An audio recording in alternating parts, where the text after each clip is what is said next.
3, 2, 1. So, this is episode 2, the Ugly Ducks podcast, Ugly Ducks METACAST. This is episode 2. Today we got Mary Rose joining us. Mary Rose is an expert at the metaverse drawings. I could go on and on about what is it that you do, but we have Inf the author here with us today, official member of the Ugly Duck Society. Yeah, it's Inf the author, inf.crypto.nft, aka Diabolical Duck. Sorry. Henry, blockchain master. You got the NFT whiz up in here, aka Cyberduck. Yeah. So Mary Rose is a full name. Mary Rose, introduce yourself.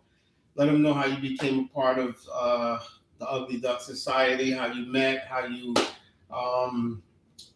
just let us know a little bit about yourself. So when we start the show officially, you get to know Mary Rose. So my name is Mary Rose. I run a movement called For the Younger Me. Essentially, we're all asking what are we doing to help and empower the younger generation through the blockchain. And I encountered the Ugly Ducks and their project and like the fine little details on those ducks. As like a virtual reality artist, I saw them and I was like, this is cool. Like everything that about this is just, I love the art. I love like the characters. I like the story behind it. And I met you and we had an amazing time in New York. Yes. Yeah, like so now we got Mary Rose a part of the team. She's also helping us with other projects, crypto kicks and designing shoes and everything in the metaverse. So we're really excited. There's a lot of things to talk about today. There's a lot going on in the world right now. Everything going on with the war. Can I ask Mary a question? Oh, sure. Absolutely. Because you said you're a VR artist? Yes. Explain that. Like, what's a VR artist? So a virtual reality artist is, my art medium right now would be Gravity Sketch. Mm-hmm. So I really like to go into Gravity Sketch, and for you guys, I'm focusing in on making these insane heels and just put the glasses on. It's like 3D rendering. It's almost like, I even dream about it. It's crazy. On like the train ride here today, I was actually like envisioning everything like inside the metaverse, like how to make what I want to make and like where to put things. Like it was like, but you have the headset on and you're working with the Oculus while it's on, creating something from your imagination. Wow. Unbelievable. Yeah, the metaverse is really big right now. And we advise everyone, if you do not have it, it's only $2.99 at Best Buy. You should go pick up a pair of Oculus glasses, Quest 2. This is a Mark Zuckerberg product. Facebook released this product. So make sure you go out and get one. It's $2.99 at Best Buy.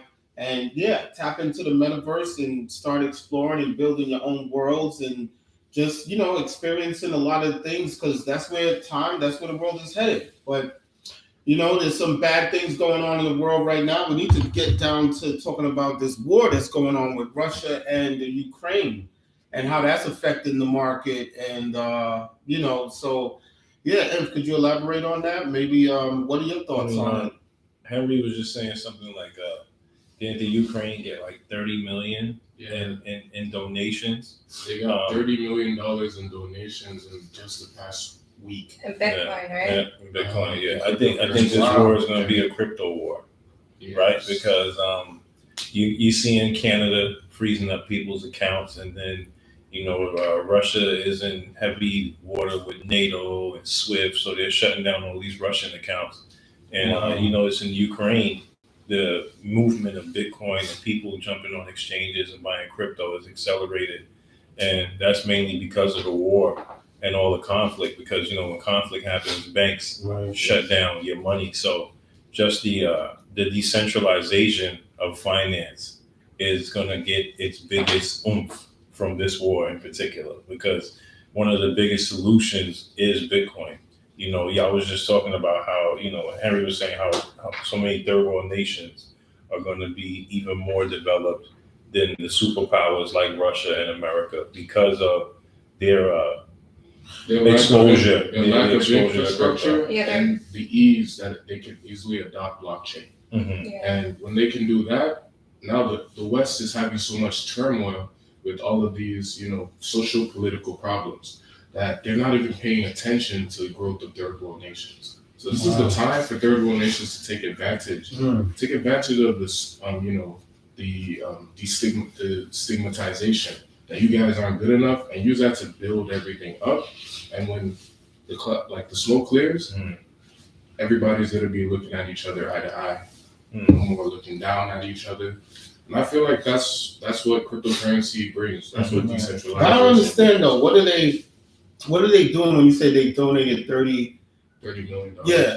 What are they going to do with it? Is that to help them fund their war for their side? To help them do what? What are they? I guess it's aid because the people's monies are frozen. Okay. Yeah. So they can't spend their regular cash. Like, so right now, if you're in the Ukraine, they're not letting you leave.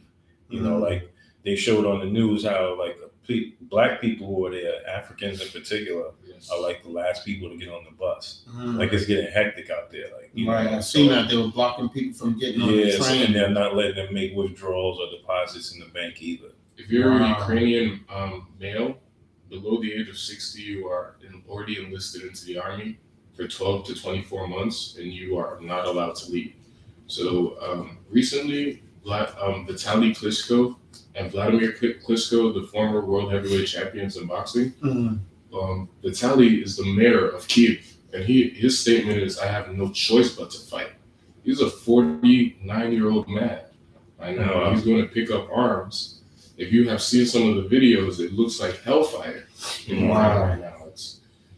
And see, I'm conflicted with that because I don't think Russia should be, say, occupying the Ukraine, but I also don't think that Russia should be forced to put all their finances into Bitcoin.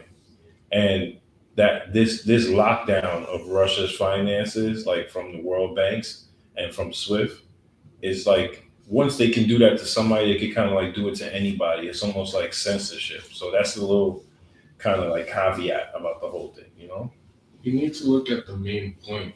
Why is Russia trying to occupy Ukraine? So it's because Ukraine had a democratically elected president, and that president is basically suggesting to join NATO. Now, NATO, if Ukraine were to join NATO, they would have a U.S. base right at the border between Russia. Like, Ukraine is at the border. So the Russian border would have a U.S. base. The U.S. is their enemy. Russia tried to have a Russian base in Cuba and during Obama's regime, and it was shut down. Right. So now you literally have your enemy right in your neighbor, right in your backyard, and that is a direct challenge to your sovereignty, and not just your sovereignty, but other communist countries' sovereignties like China, and that is why China is acting as a mediator between Russia and the U.S. This is the only reason why Russia is trying to occupy Ukraine, in order to overthrow the democratically elected government and to absorb Kiev as the capital back into Russia, which would automatically make Ukraine Russian again, fully, with no more democratic, political mindsets trying to, reduce their sovereignty. So that is the main. That's the reason they're fighting. That's the reason all these after effects that we're talking about. Because Russia, I mean, so do you even how do you feel about it? Do you even care? Yeah. Or is like the metaverse the escape from all that shit? Yeah. No, I think that what's going on right now is absolutely terrible. I was actually like, it keeps me up at night. I haven't been sleeping right. Like,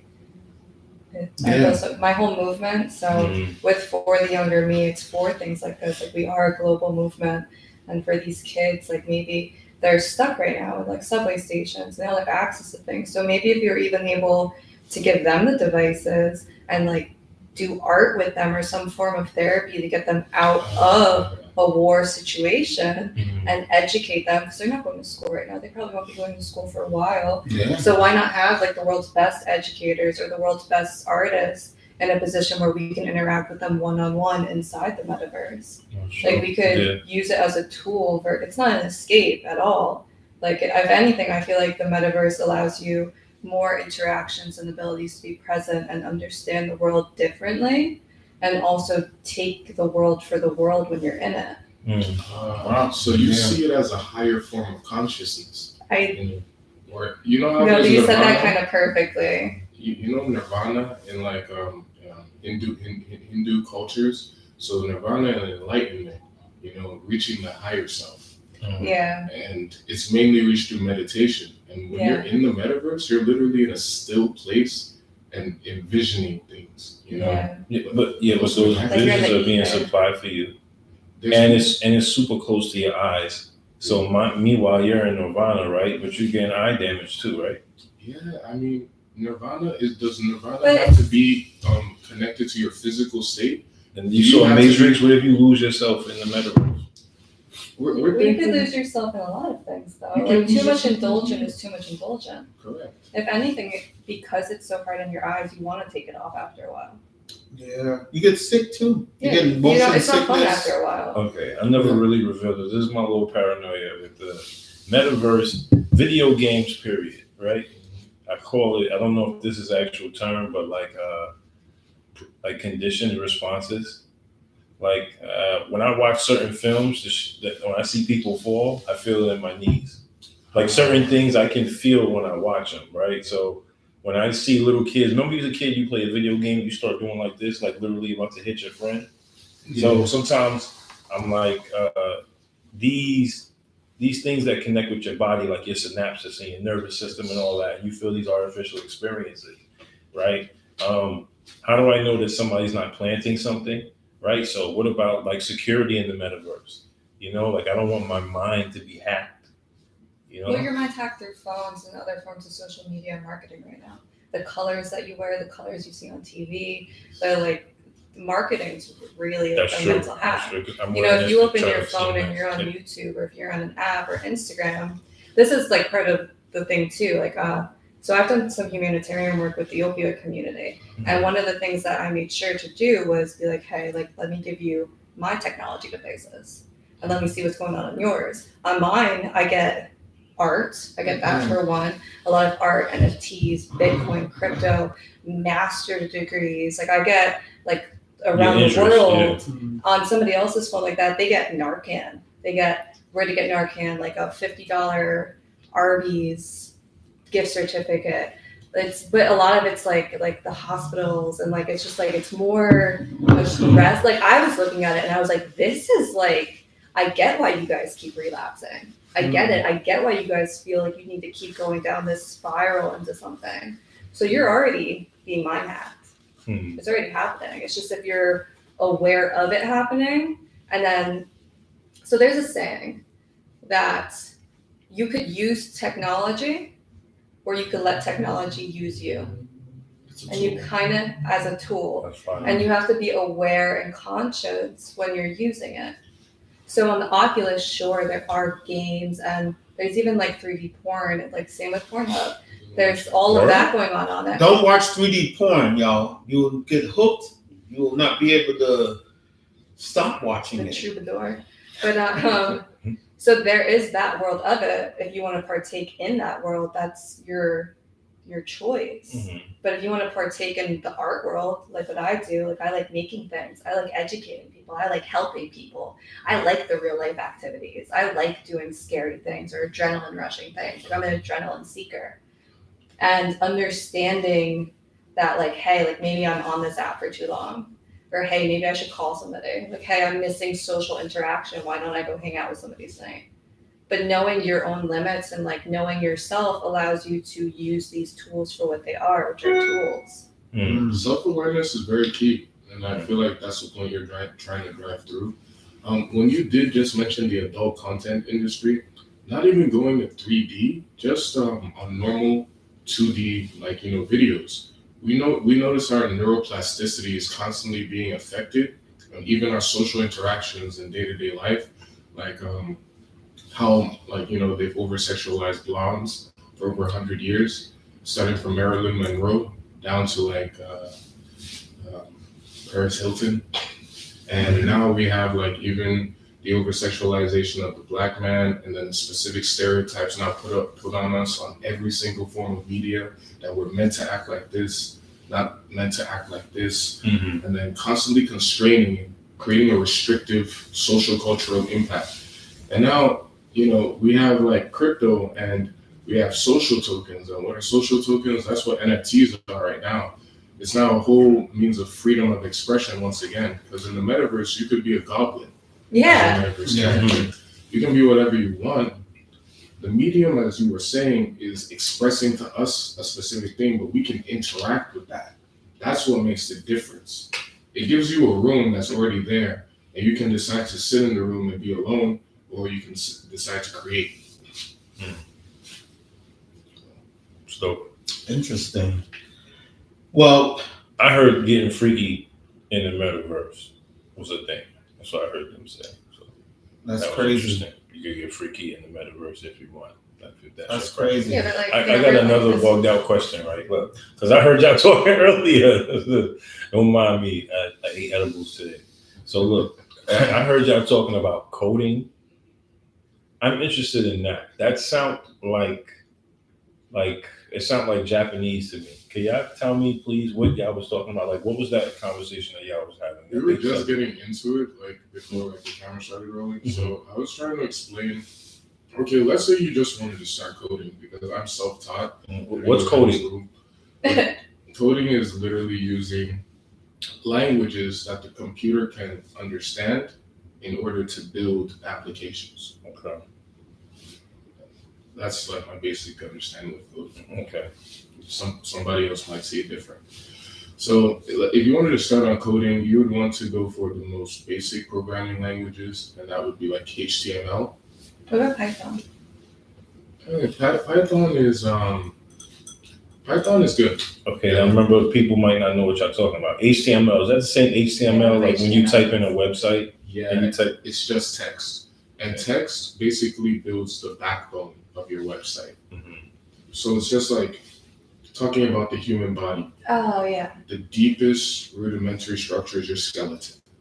So your HTML is your skeleton. Then go on to CSS. CSS is another programming language, and it basically is the skin of your website. It's what gives you the aesthetic like appeal, what you see, the colors, the different styles and designs.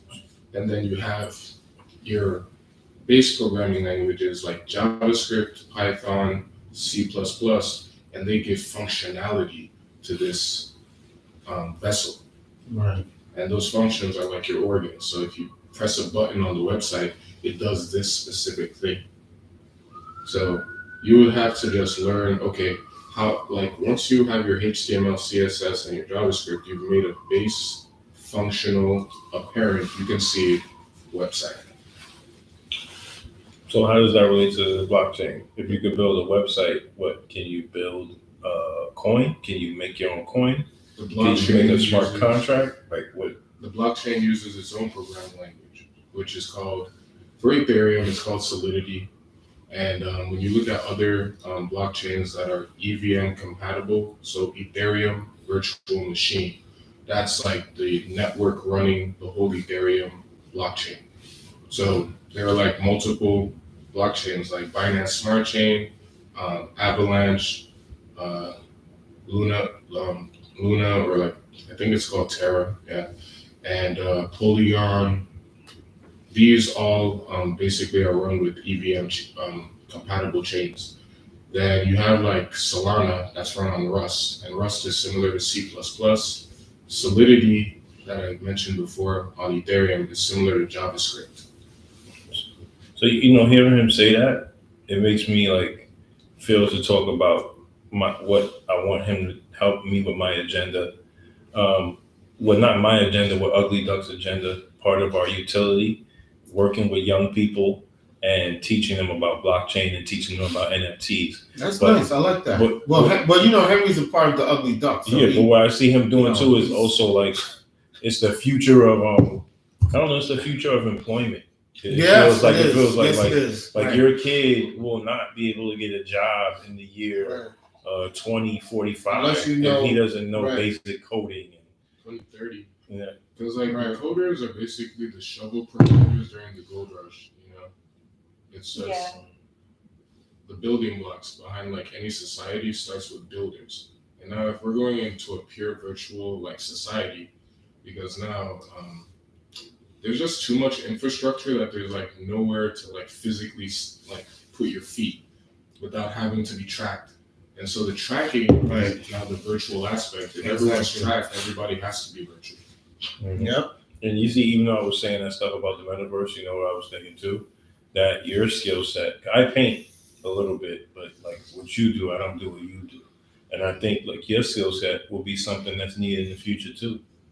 So kids need to start learning how to create in the metaverse, 3D rendering, Blender, all that stuff. Because like, you know, I heard about people renting out their avatars, right? So you're gonna need that to function in the metaverse to function in the future. It's sort of how like when Kim was here earlier, when she was like talking about city, like basic city planning and these buildings and stuff. Like a city planner has like basically written into history by building these like massive structures. They exist for generations upon generations and impact like the mindsets of people that go on the streets and remember Right. like that building. Like I remember that building, like you know we got wasted on like you know 7th Street, and that was made by somebody years ago, and he literally impacted the whole reality. When you build on in the metaverse as like a virtual reality or an augmented reality like artists, if those structures last like maybe to 2090 and it's still someone visiting it, you've impacted reality whether you're like still alive or not, and it's like you're still alive through whatever you created. Like it's That's the the creative best mind. explanation I've heard Yeah. in a long time of, Yeah. you know, between the alternate realities, the metaverse and reality. That's dope. I finally understand it now. Yeah, so people should start, you know, learning this stuff and getting into it. Immortalize yourself in the metaverse. Facts. Become cyber immortal. And create your own world. There's no competition anymore. Right. Yeah. Have fun. That's true. The competition is gone That's true. Yeah. because that's art true. is just an opinion. Mhm. And you build your community, and your community is who loves your art and supports it. You know. So with Web3, which is the metaverse and everything, then all of the social media Web2 You gotta be- platforms will be You gotta be fair. Ah. You gotta be fair to people. So let everybody. I mean, Glitch. I apologize. They can call me I whatever. was calling him. I'm gonna call myself Tech I was Guru by calling the him end of the my year. good friend nickname from back in the days, high school. But Yeah. Yo, so can everybody kind of say what they think Web3 is? Okay. Because some people might not know what it is. I still don't know what the fuck it is. I have an idea what I think it is. Well, for me, let me go first, because for me, Web3 is a way for me to make money. That's what I see. That's it. I love money.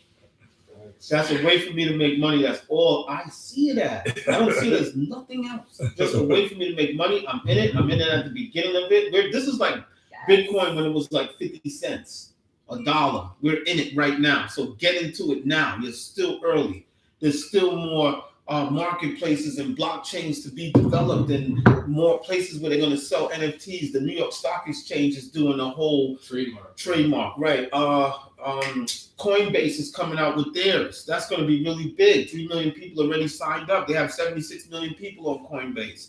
That's going to be huge. And you can buy them with debit cards and credit cards. You can buy NFTs in case you don't know about Ethereum and the Bitcoins and everything. So yeah, let's get into it and let's make some money.